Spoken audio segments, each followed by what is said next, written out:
నమస్కారం.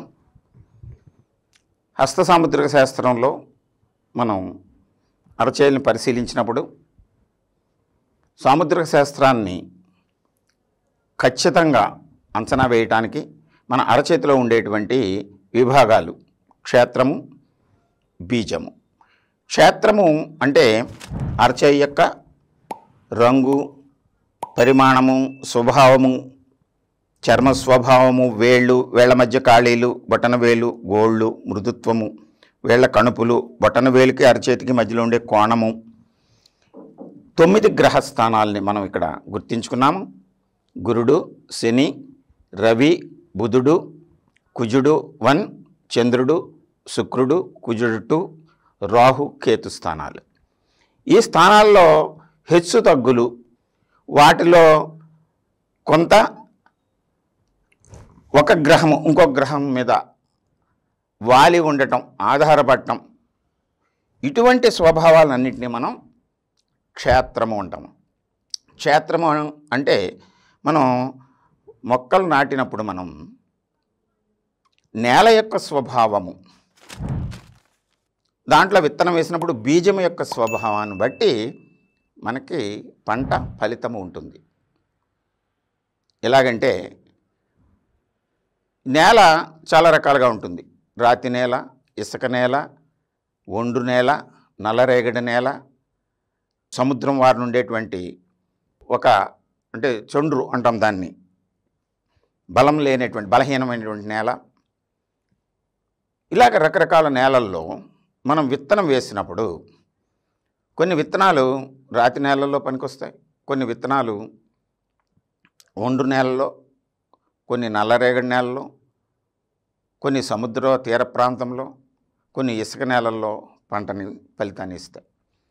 అంచేత ఆ నేల యొక్క స్వభావాన్ని మనం తెలుసుకుని అప్పుడు సరైనటువంటి విత్తనాన్ని సరైన సమయంలో నాటితే పంట ఎలాగైతే ఫలితాన్ని ఇస్తుందో, క్షేత్రములో అరచేయి యొక్క ఈ స్వభావాలని మనం పరిశీలించాలి. తదుపరి బీజము. బీజములో ఉండేటువంటి విభాగాలు ఏమిటో చూద్దాము. బీజాలు. బీజములో అరచేతిలో ఉండేటువంటి రేఖల్ని బీజములు అంటాము. అరచేతిలో ఉండేటువంటి రేఖలని బీజములు అంటాము. రేఖల్లో ప్రధానమైనటువంటిది ఒకటి జీవిత రేఖ. ఈ జీవిత రేఖ చూపుడు వేలికి బొటన వేలికి మధ్య ఉండేటువంటి భాగంలో చర్మము, ఈ పైన అరచేయి యొక్క చర్మము, వెనుక నుండేటువంటి ఈ చర్మము రెండు కలిసేటువంటి ఈ మధ్య భాగంలో ప్రారంభమయ్యి ఇలాగా బొటన వేలుకి దిగువ భాగాన్ని చుట్టి, అంటే శుక్రస్థానాన్ని చుట్టి, ఇక్కడ బొటనవేలు వెనుక భాగం వరకు కానీ లేకపోతే ఇక్కడ రేఖలు ఉంటాయి, కంకణ రేఖ వరకు కానీ విస్తరించినటువంటి దాన్ని జీవిత రేఖ అంటాము. జీవిత రేఖ ఇది. రెండవది, ఈ జీవిత రేఖ ప్రారంభం దగ్గర కానీ గురుస్థానం దిగువలో కానీ ప్రారంభమయ్యి అరచేతికి మధ్యలో ఇక్కడ కుజస్థానము వైపు కానీ కుజస్థానానికి చంద్రస్థానానికి మధ్యలోకి కానీ ఇలాగ దిగి చంద్రస్థానంలోకి కానీ విస్తరించినటువంటి రేఖని శిరోరేఖ అంటాము. మూడవది హృదయ రేఖ. మరలా ఒకసారి చెప్తున్నాను. జీవిత రేఖ. జీవిత రేఖని లైఫ్ లైన్ అంటాము. లైఫ్ లైన్ జీవితము, ఆయుర్దాయము, ఆరోగ్యము, వీటి గురించి తెలియజేస్తుంది.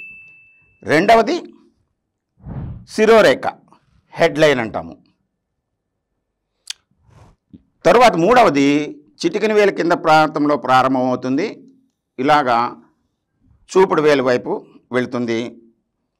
దీన్ని హృదయ రేఖ అంటాము.